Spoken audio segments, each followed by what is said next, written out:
Bonsoir à tous. Éclairage cette semaine sur Malte, à l'approche de la visite du pape François les 2 et 3 avril prochains. Alors si l'archipel a connu ces dernières années une croissance économique parmi les plus élevées en Europe, il est aussi marqué par des scandales de corruption au plus haut niveau de l'État.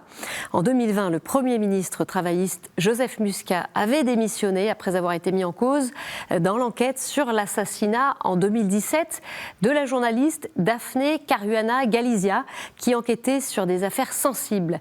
Après cet assassinat, les Maltais étaient descendus en nombre dans la rue pour manifester contre ces dérives. Où en est Malte aujourd'hui, à la veille des élections législatives? Et puis, comment l'Église encourage les chrétiens maltais à s'engager pour plus de justice? Eh bien, on va en parler dans un instant avec notre invité, le père Jean Gauvet, maltais, prêtre étudiant. Mais avant cela, quelques repères. Le petit archipel de Malte, qui comprend 2 îles principales, Malte et Gozo, est situé au sud de la Sicile, à l'est de la Tunisie et au nord de la Libye. Sa capitale est La Valette. Très densément peuplé, il compte environ 525 000 habitants. C'est saint Paul qui a apporté le christianisme à Malte après avoir fait naufrage sur les côtes maltaises. Le catholicisme est la religion officielle depuis 1964. Entre 85 et 90% des Maltais sont catholiques baptisés, même si la pratique religieuse a beaucoup diminué ces dernières années, se situant autour de 30%. Il y aurait aussi quelques milliers de musulmans. Alors comment l'Église envisage son avenir dans une société plus sécularisée? On va parler de cette question aussi avec notre invité que je retrouve tout de suite.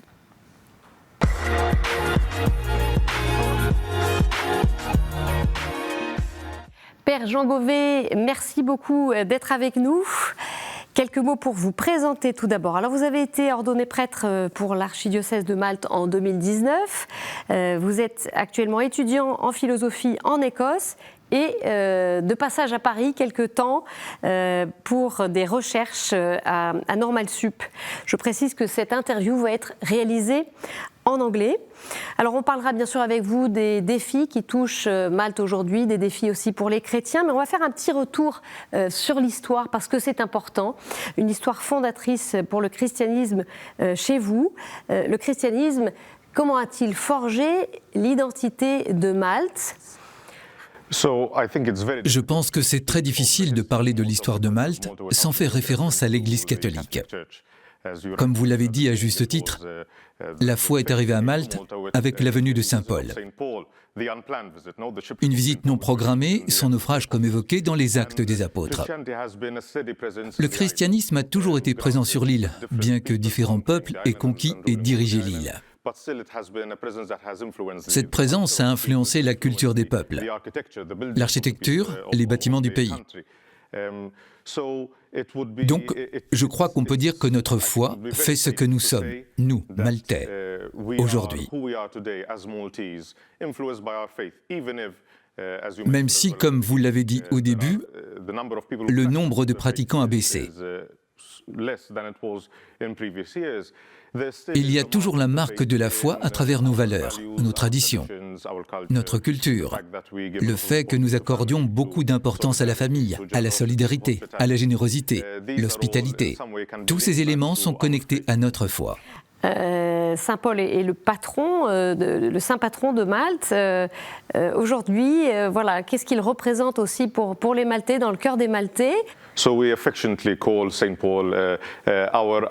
Nous appelons affectueusement saint Paul notre Père apôtre. C'est notre saint Paul. C'est une manière affectueuse de nous l'approprier. Nous célébrons chaque année la fête du naufrage de saint Paul, le 10 février. C'est une fête nationale et c'est aussi une fête religieuse qui est célébrée à La Valette, dans la capitale. Ce n'est pas seulement une fête pour les habitants de La Valette, mais aussi pour toute l'île. C'est le jour où on se rappelle que cette petite île ignorée a reçu ce magnifique cadeau de Dieu. Cette grâce aussi, accidentellement, mais aussi providentiellement. On en vient à la situation actuelle à Malte. Alors il y a les élections législatives ces jours-ci. Dans ce contexte-là, l'Église catholique, elle a décidé de se mobiliser, de faire entendre sa voix à travers un document édité par la commission Justice et Paix intitulé Yahad, ensemble en hébreu. Dans ce texte de 64 pages, l'Église dénonce les maux du pays, la corruption, les scandales politiques et financiers, les dégâts écologiques ou le faible accueil des migrants. Et elle exhorte les Maltais à réagir. Explication de Marc Kakia, qui est directeur de la commission Justice et Paix. Je crois que c'est une invitation à ne pas boucher notre oreille. Voilà. Parce que l'évidence des situations d'injustice, c'est là, non? C'est une invitation à entendre les cris des gens qui souffrent, qui ne sont pas au centre de la société, mais qui sont importantes, ils ont leur dignité. Donc, d'écouter les cris pour ne pas tomber dans l'indifférence. Non, le pape souligne souvent l'indifférence, les dangers d'être indifférent à la souffrance des gens. Donc, d'entendre pour réagir, non? Pour faire notre partie. Je crois que parfois, il y a un sentiment d'impuissance, non? On ne peut rien faire, c'est trop compliqué. Et c'est vrai, il y a des choses comme la corruption, la situation écologique qui sont très compliquées, ça c'est vrai. Mais on est tous responsables, pour le bien ou pour le mal, pour l'injustice ou pour une société plus juste. Alors, Père, expliquez-nous en quoi ce document est important, ce vaste document de plus de 60 pages. On observe des clivages, en particulier pendant les périodes électorales, mais pas seulement. Ces dernières années ont été marquées par des divisions croissantes au sein de la population. Des divisions entre migrants qui arrivent sur l'île et qui travaillent, et les gens qui ne sont pas très heureux de les accueillir. Des divisions entre ceux qui sont au pouvoir dans les entreprises et ceux qui sont à l'écart. Des divisions croissantes entre les riches qui profitent des ressources économiques de l'île et ceux qui n'en bénéficient pas.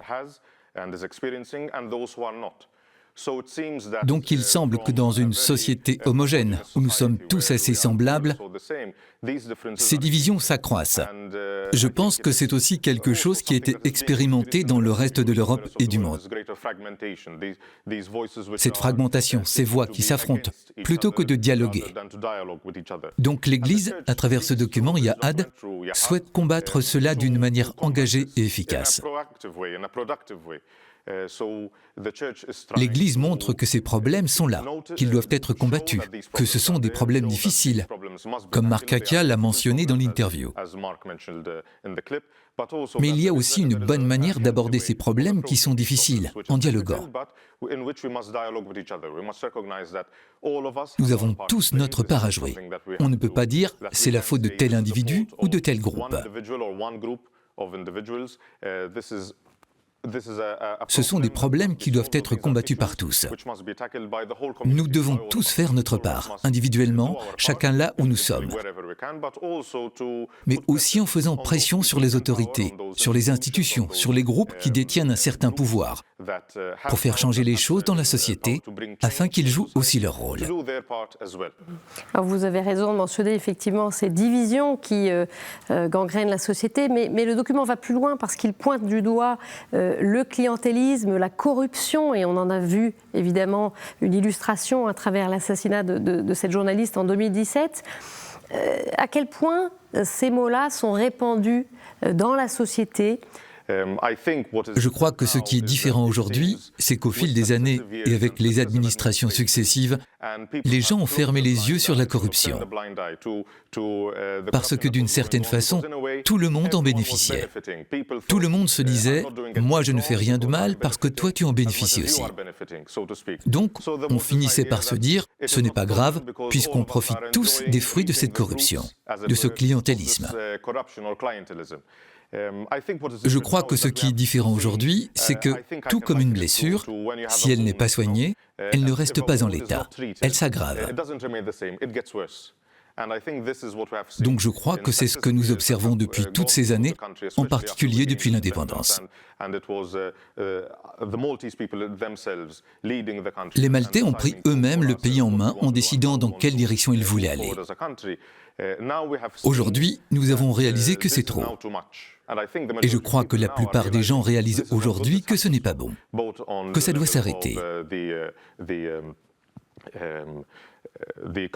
Que ce soit dans les zones rurales du pays, là où les constructions ne cessent de s'étendre, que ce soit dans les entreprises où les gens souffrent car ils ne connaissent pas le succès.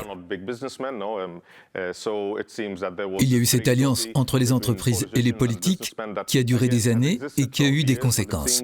On a vu l'assassinat de Daphne Caruana Galizia. Le document de la commission Justice et Paix fait aussi référence aux victimes de la corruption. Myriam Patch a été tuée dans sa propre maison en raison d'un chantier irrégulier qui se tenait à côté de chez elle. Nous connaissons l'histoire de Jaité, un travailleur immigré qui a fait une chute dans un chantier de construction et qui a été laissé pour mort. Il n'a pas été conduit à l'hôpital, car son employeur le faisait travailler de façon illégale. Il ne voulait pas en payer les conséquences. Donc, tous ces petits lieux de corruption, qui ne sont pas si petits que ça, affectent la santé et la vie de nombreux habitants sur l'île. Et effectivement, la commission Justice et Paix, elle interpelle les chrétiens qui font partie de la société maltaise et qui sans doute n'échappent pas aussi à toutes ces dérives. Quels pas concrets est-ce qu'ils peuvent accomplir très concrètement pour agir en faveur de la justice, du bien commun? Marc l'a bien dit. Il y a une tendance au laisser-faire face à ces problèmes qui sont trop compliqués ou trop difficiles. Ou ce n'est pas mon problème, c'est le problème d'un autre. Donc je pense que, en premier lieu, le document exhorte tout le monde, et en particulier les chrétiens, à vivre sa foi sans compromis. En réalisant que même si certains choix me font, moi, bénéficier égoïstement d'un avantage, en m'engageant dans la corruption et le clientélisme, ce n'est pas pour le bien de la société.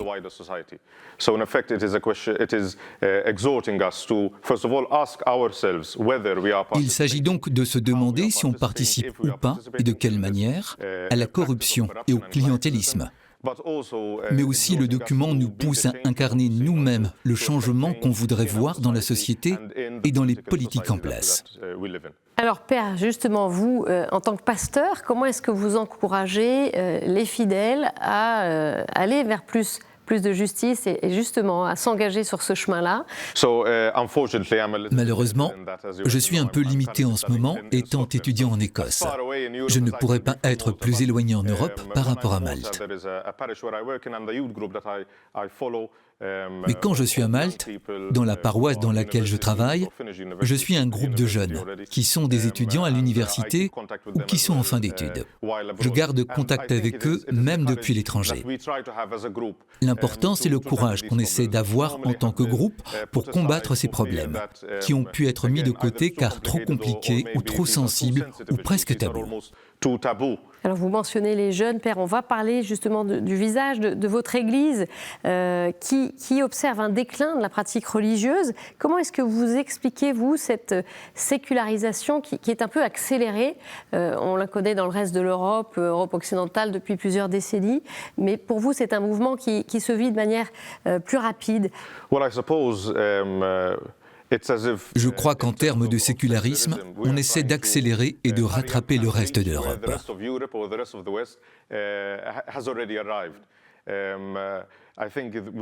On peut identifier à peu près le moment où cela a commencé. C'est quand Malte est rentrée dans l'Union européenne en 2004. Je crois que cela a ouvert une grande opportunité pour la population, et notamment pour la jeunesse, d'aller étudier à travers l'Europe et partager des expériences avec le reste du continent. Donc, cette ouverture a été très positive. Elle a créé des opportunités. Ce sentiment de liberté est aussi une bonne chose. Mais pour expliquer le sécularisme, il y a eu une augmentation du matérialisme, du consumérisme, des richesses.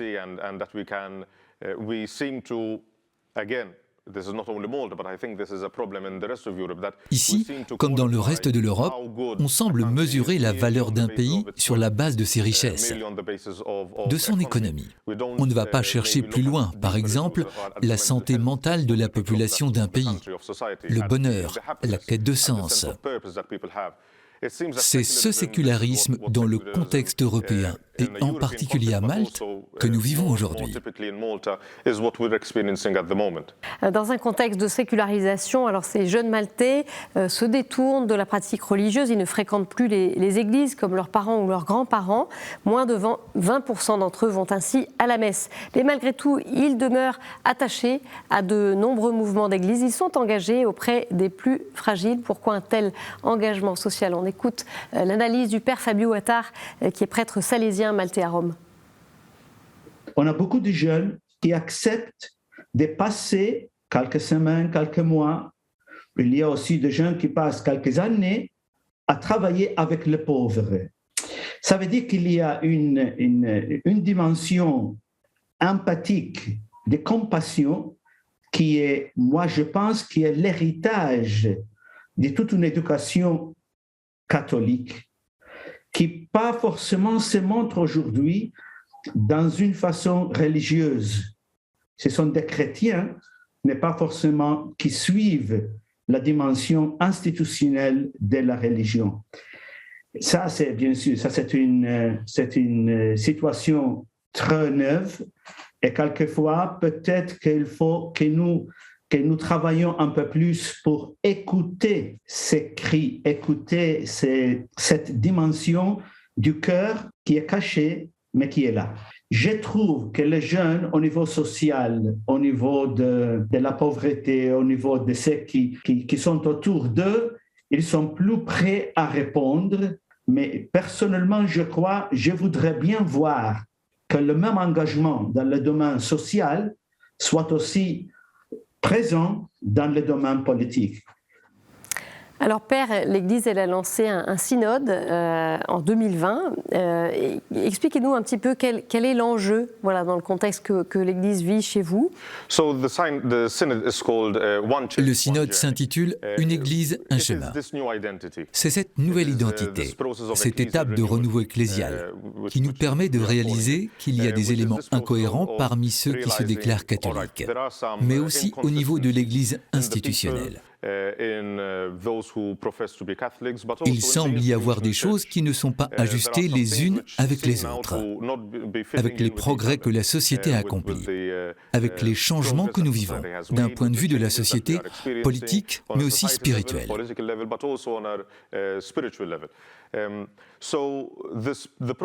La démarche de ce synode, c'est d'abord de comprendre quels sont ces changements vécus, puis de réagir pour renouveler la foi de l'Église à Malte. Le père Fabio a fait référence au fait que beaucoup de jeunes sont encore très actifs dans des groupes de bénévoles au niveau de la société, mais pas tellement engagés dans l'Église.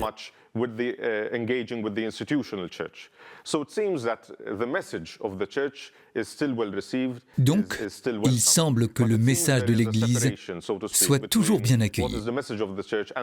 Mais il semble qu'il y ait une séparation entre le message et l'institution, qui a un poids marqué du fait de l'histoire de l'île.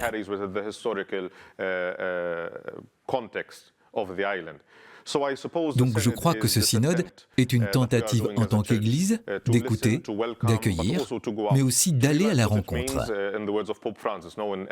et de réaliser ce que signifie, comme le dit le pape François dans Evangelii Gaudium, être missionnaire et disciple, d'être radical dans notre foi. Donc il ne s'agit pas seulement de savoir quelles sont mes valeurs, Si je souhaite m'engager au niveau social, par exemple, auprès des pauvres, ceux qui sont dans le besoin, mais aussi, comme le souligne le pape François, de voir les choses d'un point de vue de l'écologie intégrale. Tous les problèmes sont, d'une manière ou d'une autre, liés.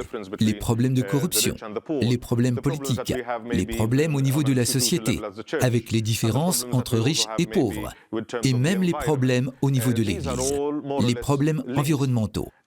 Ils sont tous plus ou moins liés. Et je crois que ce sont des choses que l'Église veut comprendre, réaliser, mais aussi écouter, pour voir comment elle peut mieux proclamer le message du Christ, mais aussi remplir sa mission de manière plus efficace sur l'île.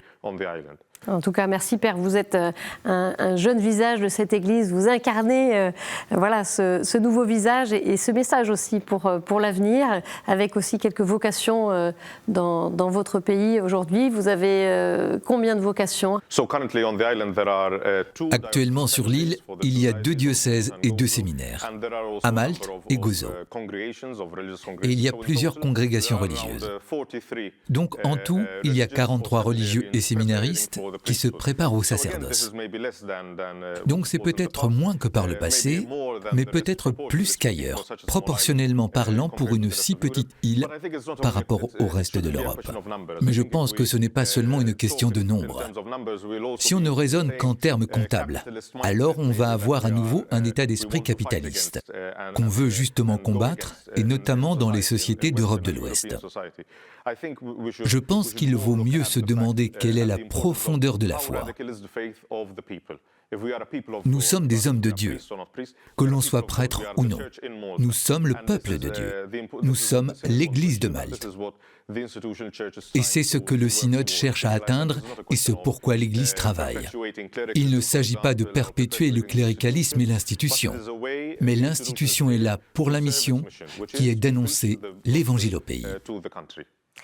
Merci beaucoup, Père Jean Gauvet. Merci pour votre témoignage. Tout de suite, un bref tour d'horizon sur d'autres actualités.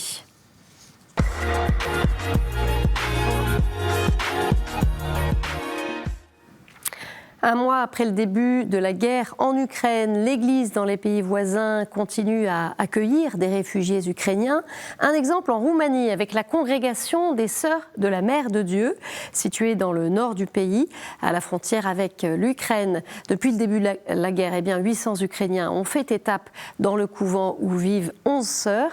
Actuellement, 43 réfugiés y sont logés. On écoute le témoignage de Sœur Adriana Rus, qui est supérieure locale de la congrégation. In quel momento nella nostra casa è arrivata una mamma con 3 bambini. Quel piccolo aveva 2 settimane. La mamma piangeva perché era da sola con questi 3 bambini e con i suoi genitori che erano anziani anche loro. Il suo marito è rimasto in Ucraina. Mi sono stata pensata al Gesù quando lui ha dovuto partire in Egitto, no? Perché aveva alcuni giorni, alcune settimane. J'ajoute que KTO consacrera une émission spéciale de solidarité avec l'Ukraine en partenariat avec l'Œuvre d'Orient. Ce sera vendredi à 20h35. Et puis alors que les regards sont tournés vers l'Ukraine, le Tigré est toujours privé d'aide humanitaire. La situation est catastrophique. La région est isolée du reste du monde depuis maintenant 500 jours. C'est ce que dénonce le directeur général de l'OMS, qui est lui-même tigréen. À la mi-décembre 2021, aucune aide alimentaire n'avait été livrée à la région nord de l'Éthiopie. Il ajoute qu'environ 3/4 des établissements de santé évalués par l'OMS dans la région ont été détruits et qu'environ 40 000 personnes atteintes du VIH sont sans traitement. Et puis une bonne nouvelle pour terminer ce JT, l'église de Birmanie accueille 13 nouveaux prêtres. Ils ont été ordonnés le 19 mars dans la cathédrale Sainte-Marie de Rangoon par le cardinal Bo et 2 évêques auxiliaires. Le cardinal a salué les ordinations comme une bénédiction et un signe d'espérance pour le pays en crise. Voilà, tout de suite, place à notre chronique du monde.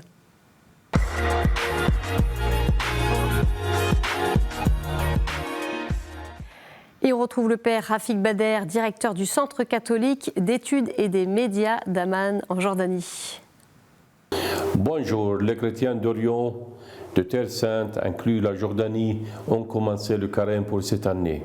Ils prennent leur croix tous les vendredis et dans les rues de Jérusalem ou dans les églises de Jordanie qui se remplissent de gens, de croyants, et cette année plus que l'année précédente. À qui prient nos chrétiens dans ces jours? Ils prient d'abord pour le renouvellement de leur esprit, pour leur conversion du cœur, pour accueillir les bénédictions et les fruits de ce temps rempli de joie, de repentance, de prière et d'aumône. Aumône pour les pauvres, surtout dans ces années où le pourcentage de pauvreté et de chômage augmente. Les chrétiens du patriarcat latin en particulier prient cette année pour deux nouveaux évêques élus ou nommés par le pape François, un pour être vicaire en Jordanie, le père Jamal Khadr, et le deuxième pour Nazareth et la Galilée, qui sera le père Rafik Nohra. Les chrétiens également ici prient pour le recul du virus Corona et pour le rétablissement complet de toute l'humanité. Merci Père. Voilà, c'est la fin de cette édition. Vous pouvez la retrouver sur notre site internet, mais aussi sur nos réseaux sociaux. Merci beaucoup de l'avoir suivi. Je vous souhaite une très belle semaine. Je vous retrouve jeudi. Au revoir.